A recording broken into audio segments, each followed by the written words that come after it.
Hello students, how are you all. Welcome back to my YouTube channel. My name is Rafaqat. जैसा कि आप सभी को पता है, लास्ट वाली वीडियो में एक्सरसाइज 4.4 पूरा कंप्लीट कर चुके थे। आज की इस वीडियो में स्टार्ट करने वाले हैं एक्सरसाइज 4.5। तो इसके अंदर बच्चों क्या समझते हैं, सबसे पहले जो इंट्रोडक्शन है उसको यहाँ पर समझने वाले हैं। तो इंट्रोडक्शन में देखिए यहाँ पर क्या है, आपको इक्वेशंस दे देगा। जैसे कि ये इक्वेशंस आपको दे रखी है और इन इक्वेशंस को आपको सोल्व करने के लिए बोलेगा। और सोल्व भी कैसे करना है आपको, इनवर्स मैट्रिक्स की हेल्प से। तो इसको सोल्व कैसे किया जाएगा वो यहाँ अपन सीखने वाले हैं। तो जैसे कि मान लिया मैंने आपके पास दो इक्वेशन है, a x a1x plus b1y equals to c1 और दूसरा a2x plus b2y equal to c2। ये आपके पास दो इक्वेशन है। अब यहाँ पर बच्चों में इसको मैट्रिक्स फॉर्म में बनाना चाहता हूँ, तो इसके लिए मैंने यहाँ पर सबसे पहले माना ए एक मैट्रिक्स। अब ये ए मैट्रिक्स जो है ना, वो एक्स वाई के कोफिशिएंट से मिली हुई मैट्रिक्स है। तो एक्स वाई के जो कोफिशिएंट्स है उनसे जो नंबर से जो मैट्रिक्स बनी उसको मैंने ए माना यहाँ पर। अब ये एक्स जो मैट्रिक्स है, जो वेरिएबल्स यहाँ थे एक्स वाई, उनसे जो मैट्रिक्स बनेगी उसको मैंने यहाँ एक्स माना।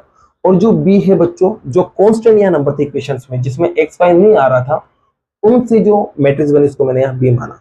अब इन मैट्रिक्स से वापस अगर मुझे इक्वेशन बनाना है तो मैं क्या करूंगा, तो इसके लिए सीधा सा एक्स को मल्टीप्लाई कर दो तो वो ऑटोमेटिक बी के बराबर आ जाएगा, मतलब C1 C2 के बराबर आएगा। चाहे तो आप इन दोनों को मल्टीप्लाई करना, तो मल्टीप्लाई करोगे तो जब आप इसके बराबर करोगे इसे, और जब आप कंपेयर करोगे तो ये दोनों इक्वेशन आपको बनती नजर आएगी। तो ये आपके बन सकता है इसे। अब यहाँ से बच्चों मुझे सॉल्यूशन निकालना है, वो भी इनवर्स मैट्रिक्स की हेल्प से। तो यहाँ पर मुझे इनवर्स बनाना पड़ेगा, तो मैंने दोनों तरफ ए इनवर्स से मल्टीप्लाई कर लिया।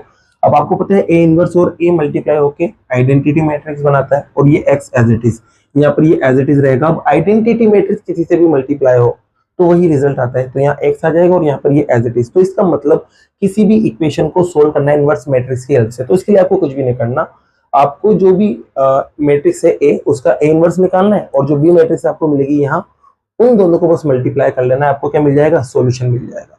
तो कुछ इस तरह से इसके सॉल्यूशन होंगे, ये अपन करेंगे आगे वाले क्वेश्चंस में। और कुछ बात यहाँ पर भी देखो बच्चों, यहाँ पर आपसे कहा है कि ये जो इक्वेशन दे रखी है इनमें आपको चेक करना है कंसिस्टेंसी। अब आप 10th क्लास में पढ़ के आएंगे बच्चों, कंसिस्टेंट और इनकंसिस्टेंट इक्वेशन। दो तरह की इक्वेशन होती थी, एक तो होती थी कंसिस्टेंट और एक होती थी इनकंसिस्टेंट। अब आपको पता होगा कंसिस्टेंट क्या होता है और इनकंसिस्टेंट क्या होता है। तो सीधी सी बात है, जिसके आप सॉल्यूशन फाइंड कर सकते हो, जिनके आप सॉल्यूशन फाइंड कर सकते हो, वो तो क्या कहलाता है बच्चों, कंसिस्टेंट। मतलब जिसके सॉल्यूशन एग्जिस्ट करते हैं वो कंसिस्ट होता है, और जिसके सॉल्यूशन एग्जिस्ट नहीं करते, तो सॉल्यूशन डज नॉट एग्जिस्ट, वो क्या कहलाता है बच्चों, आपके इनकंसिस्टेंट कहलाता है। ध्यान रखना। तो जिसके सॉल्यूशन निकलेंगे वो कंसिस्टेंट होगा, और जिसके सॉल्यूशन नहीं निकलेंगे वो इनकंसिस्टेंट होने वाला है। अब बच्चों आपको पता है सॉल्यूशन निकालना है, तो सॉल्यूशन निकालने के लिए यहाँ देखो ए इनवर्स की जरूरत पड़ेगी, क्योंकि ए इनवर्स को रखेंगे तभी जाके आपका सॉल्यूशन मिलेगा। और ए इनवर्स कब निकलता है, तो ए इनवर्स निकलता है बच्चों जब डिटर्मिनेंट्स ऑफ ए बराबर नहीं होता जीरो के, जब जाके ए इनवर्स निकलता है। और ए इनवर्स कब नहीं निकलता, जब डिटर्मिनेंट्स ऑफ ए बराबर होता है जीरो के। इसका मतलब जब डिटर्मिनेंट्स ऑफ ए बराबर नहीं होगा जीरो के, तो उसके सॉल्यूशन निकलेंगे, और सॉल्यूशन निकलेंगे तो वो रिजल्ट क्या कहलाएगा, कंसिस्टेंट कहलाएगा। और जब डिटर्मिनेंट्स ऑफ ए बराबर नहीं होगा तो उसका सॉल्यूशन नहीं निकलेंगे, और सॉल्यूशन नहीं निकलेंगे तो क्या कहलाएगा, इनकंसिस्टेंट कहलाएगा। तो यहाँ पर भी बच्चों आपको कुछ भी नहीं करना, यहाँ पर आपको डिटर्मिनेंट्स ऑफ ए निकालना है। अगर वो जीरो के बराबर आ रहा है तो कंसिस्टेंट नहीं है, और जीरो के बराबर नहीं आ रहा है तो वो कंसिस्टेंट है। इतना सा आपको करना है। तो चलिए बच्चों क्वेश्चन को लेते हैं। तो यहाँ पर आप देख सकते हैं बच्चों, पहला क्वेश्चन है।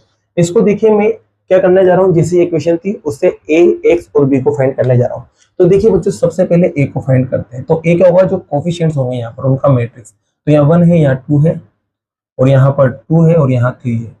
बात करें बच्चों एक्स की, तो ये वेरिएबल कौन कौन है यहाँ पर, तो आप कहोगे एक्स और वाई है, तो ये लो एक्स वाई आ गए। और बात करें बी की, तो बी आपके पास क्या है बच्चों, ये कांस्टेंट वाले नंबर 2 और 3। अब मुझे कुछ भी नहीं करना, मुझे डिटर्मिनेंट्स ऑफ ए फाइंड करना है। तो डिटर्मिनेंट्स ऑफ ए फाइंड करने के लिए बच्चों में ये मैट्रिक्स को डिटर्मिनेंट्स की फॉर्म में यहाँ लिख दूंगा। अब इसके बाद इसको सॉल्व करूंगा, तो आपको पता है इसको इससे मल्टीप्लाई करेंगे तो 3 आएगा, और इसको इससे मल्टीप्लाई करेंगे तो 4 आएगा, और बीच में माइनस। सोल्व करने पर बच्चों माइनस का बना रहा है, तो आप देखेंगे कि determinants of a not equal to zero है। अब नॉट इक्वल टू जीरो है तो इसका मतलब ये जो रिजल्ट है वो क्या होगा बच्चों, कंसिस्टेंट होगा। क्लियर बात। तो ये कंसिस्टेंट आपके होने वाला है। जैसे कि बच्चों देखो, मैं क्वेश्चन नंबर 2 लेता हूँ, इसमें भी सीधी सी बात है, एक ही जरूरत पड़ रही है, तो मैं सिर्फ ए को ही बना लेता हूँ ना। एक्स वाई आप एक्स और बी आप लिख सकते हो। तो यहाँ पर मैं ए को निकालने जा रहा हूँ, तो यहाँ 2 माइनस का 1, यहाँ पर 1 और यहाँ पर भी 1। ठीक है, चलिए सोल्व करते हैं। डिटर्मिनेंट्स ऑफ ए फाइंड करते हैं। तो डिटर्मिनेंट ऑफ ए फाइंड करेंगे तो बच्चों इसको डिटर्मिनेंट्स में लिखना पड़ेगा, आपको पता है। अब इसको सोल्व करते तो ये 2 आ जाएगा, फिर माइनस, फिर ये माइनस का बनाएगा तो प्लस का बन हो जाएगा, ये 3 आ गया। तो आप कहेंगे यार यहाँ पर भी डिटर्मिनेंट्स ऑफ ए बराबर नहीं आ रहा है जीरो के, तो जीरो के बराबर नहीं आ रहा है, तो इसका मतलब ये वाला जो रिजल्ट है ये भी क्या होने वाला है, कंसिस्टेंट होने वाला है। क्लियर हो गई होगी बात। तो आपको 2 क्वेश्चन तो हो चुके हैं, एक और क्वेश्चन लेते हैं, क्वेश्चन नंबर 3। तो क्वेश्चन नंबर 3 के अंदर देखिए बच्चों, इसका भी डायरेक्ट मैं यहाँ पर ए मैट्रिक्स ले लेता हूँ, बाकी आप बी और सी आप खुद ब खुद बना लेना।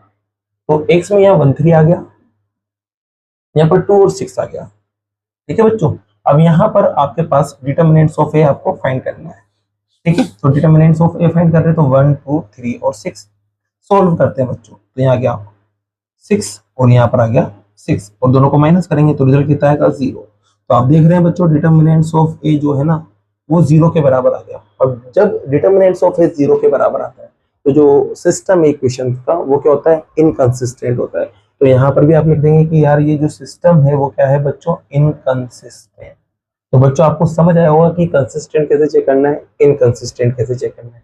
तो यहाँ तक कि बच्चों आपको क्वेश्चन कंप्लीट हुआ। अगर ये क्वेश्चन आपको समझ आए हो और वीडियो पसंद आई है तो वीडियो को लाइक कीजिए, चैनल को सब्सक्राइब कीजिए। मिलते हैं नेक्स्ट वीडियो में। Thank you so much.